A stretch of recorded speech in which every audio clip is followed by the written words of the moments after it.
Sir നമുക്കറിയാം 2020 ഈ Abraham കരാർ ഉണ്ടാവുന്നത്. അബ്രഹാം കരാറിൽ GCC രാജ്യങ്ങൾ, അതായത് തുടക്കത്തിൽ ബഹ്റൈനും ഇസ്രയേലും UAE ഒക്കെയാണ് ഉണ്ടായിരുന്നെങ്കിൽ പിന്നീട് മിക്ക അറബ് രാഷ്ട്രങ്ങളും ഖത്തറും ഒക്കെ ഉൾപ്പെടുന്ന മിക്ക അറബ് രാഷ്ട്രങ്ങളും ഈ ഒരു കരാറിലേക്ക് വന്നിരുന്നു. ഒപ്പം ട്രംപ് അന്നത്തെ കാലത്ത് വളരെ സൗഹാർദ്ദപരമായാണ് ഈ കരാറിനെ കൊണ്ടുവന്നതുമെല്ലാം. ഇസ്ലാം രാഷ്ട്രങ്ങൾ അല്ലെങ്കിൽ മുസ്ലിം രാഷ്ട്രങ്ങൾ ഈ അബ്രഹാം കരാറിലേക്ക് വരുന്നു എന്നതായിരുന്നു ഈ കരാറിന്റെ ഏറ്റവും വലിയൊരു പോസിറ്റിവിറ്റി. അതാണ് ഒരൊറ്റ മണിക്കൂർ കൊണ്ട് അല്ലെങ്കിൽ 10-20 മിനിറ്റ് നീണ്ടു നിന്ന ഖത്തറിലെ ദോഹയിലുണ്ടായ ആക്രമണത്തോടു കൂടി ഇല്ലാതായിരിക്കുന്നത്. ഞായറാഴ്ചയോടുകൂടി അബ്രഹാം കരാർ റദ്ദാക്കപ്പെടുന്നു അല്ലെങ്കിൽ അതിൽ നിന്ന് പിന്മാറുന്നു എന്നുള്ള തരത്തിൽ മുസ്ലിം രാഷ്ട്രങ്ങൾ പിന്മാറുന്നു എന്നുള്ള തരത്തിലൊക്കെ വാർത്തകൾ പുറത്തു വരുന്നുണ്ട്. യഥാർത്ഥത്തിൽ അബ്രഹാം കരാറിന് എന്താണ് സംഭവിക്കാൻ പോകുന്നത്? ഒപ്പം ഒരു ചോദ്യം കൂടി രാജഗോപാൽ സാർ, എന്താണ് അബ്രഹാം കരാർ? അതായത് ആദ്യത്തെ ചോദ്യത്തിന് ഉത്തരം പറയാം. ഈ അബ്രഹാമിനെ നമ്മൾ പറഞ്ഞില്ല, അക്ഷരാർത്ഥത്തിൽ അബ്രഹാമിനെ വധിക്കും എന്ന് തന്നെയാണ് നമുക്ക് തോന്നുന്നത്.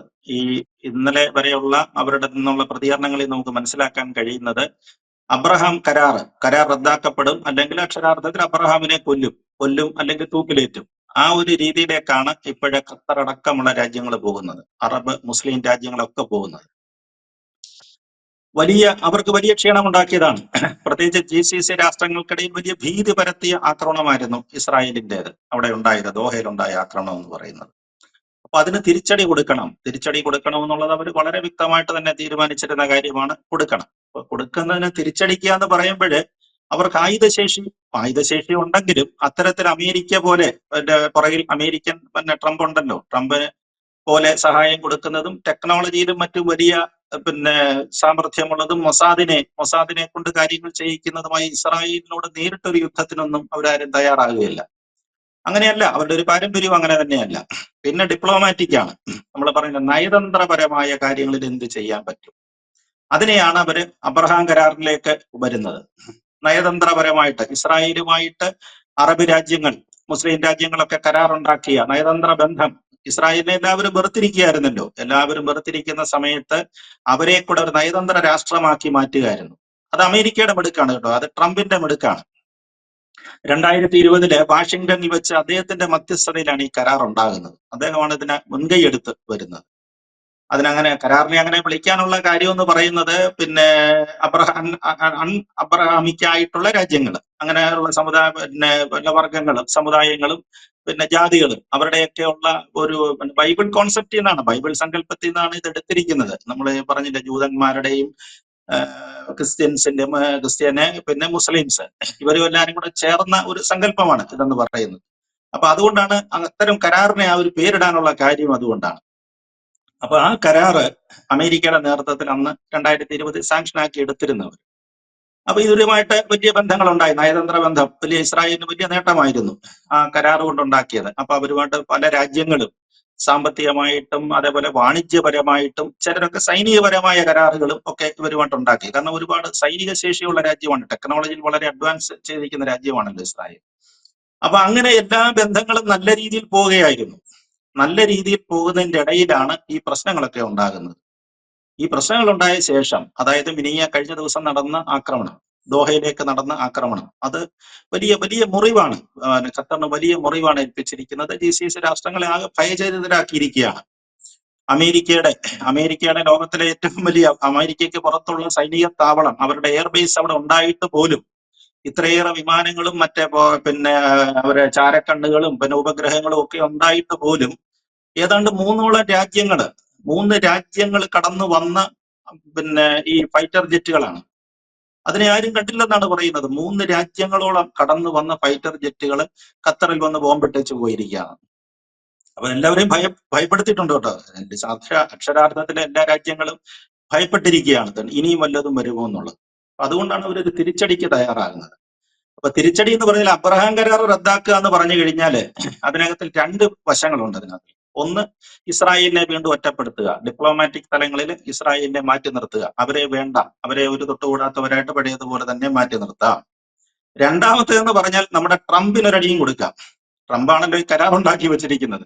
അപ്പൊ ട്രംപിന് ഒരു അടിയും കൊടുക്കാം. അദ്ദേഹത്തിന്റെ നേതൃത്വത്തിൽ ഉണ്ടാക്കിയ കരാറാണ് ഇതാ ഞങ്ങൾക്ക് വേണ്ടെന്ന് വെച്ചിരിക്കുന്നത്. അപ്പൊ പരോക്ഷമായിട്ട് അമേരിക്കയ്ക്കെതിരെ ഒരു അടിയും കൊടുക്കാം.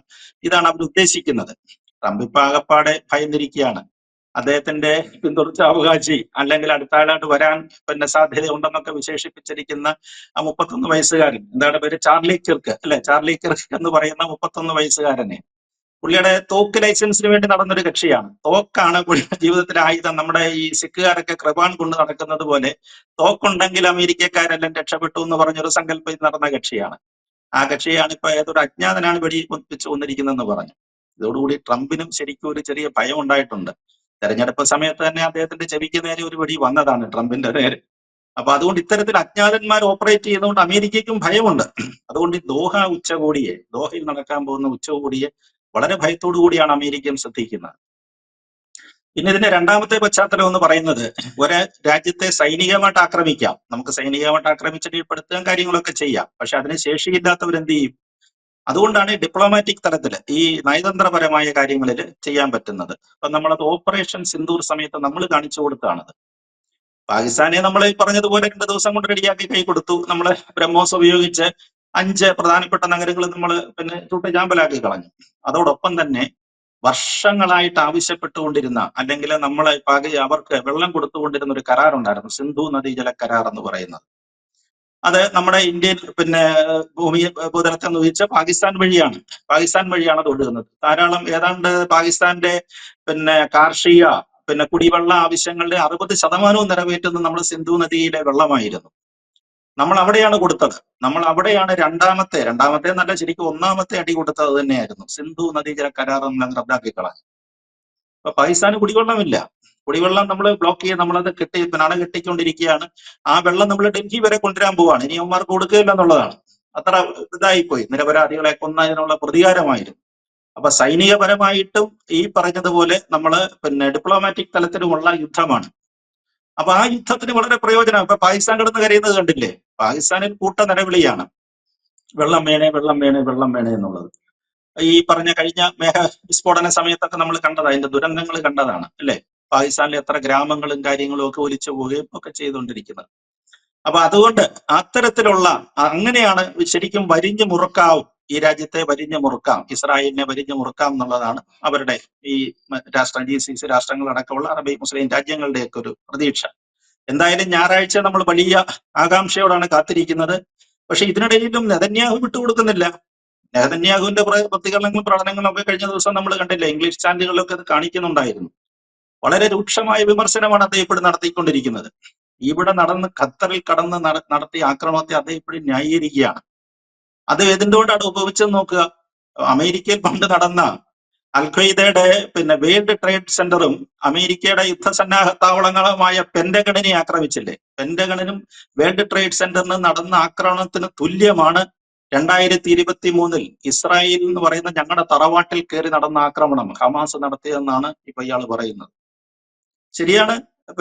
അന്ന് ഹമാസ് ഇസ്രായേലിൽ കടന്നു കയറിയതാണ്ട് 1200ഓളം ഇസ്രായേലികളെയാണ് കൂട്ടക്കുരുതി നടത്തി കളഞ്ഞത്. വളരെ വലിയ സംഭവമായിരുന്നു. അപ്പൊ ഇപ്പൊ നെതന്യാഹു ചോദിക്കുന്ന അതാണ്, അന്ന് അപലപിക്കാനായിരുന്നല്ലോ. ഇപ്പൊ ഗാസയ്ക്ക് വേണ്ടി നിലവിളിക്കുന്നവരുണ്ട്, അല്ലെങ്കിൽ ഞങ്ങളിപ്പോ ഖത്തറിൽ നടത്തിയ ആക്രമണത്തിന് വേണ്ടി നിലവിളിക്കുന്നവരുണ്ട്. പക്ഷെ ഞങ്ങളുടെ 1200 പേരെ കൊന്നപ്പോ ആരും വരാറില്ലായിരുന്നു. അപ്പൊ നിങ്ങൾക്ക് സ്വയം ലജ്ജയില്ലേ എന്നാണ് ഇപ്പൊ അദ്ദേഹം ചോദ്യം. ഇന്നലെ ചോദിച്ചത് അങ്ങനെയാണ്, ഈ അപലപിക്കുന്നവരെ നിങ്ങൾക്ക് ലജ്ജയില്ലേ എന്നാണ് ചോദിക്കുന്നത്. പിന്നെ അത് രണ്ടാമത്തെ വാചകം, അത് കഴിഞ്ഞ കുറെ ദിവസങ്ങളായിട്ട് അദ്ദേഹം ആവർത്തിക്കുന്നതാണ്. ഖത്തറിനോട് ആണ് ആ വാചകം വരുന്നത്. ആദ്യം പറഞ്ഞത് ഖത്തറിനോടാണ്, നിങ്ങള് സുരക്ഷിത താവളം, ഈ ഹമാസിന്റെ സുരക്ഷിത താവളവും അവർക്ക് 5 നക്ഷത്ര സൗകര്യവും, അവിടുത്തെ നേതാക്കന്മാർ താമസിക്കുന്ന തരം 5 നക്ഷത്ര ഹോട്ടലുകളും ഒക്കെയാണ് സൗകര്യമുള്ളത് കൊടുത്തിരിക്കുന്നത്.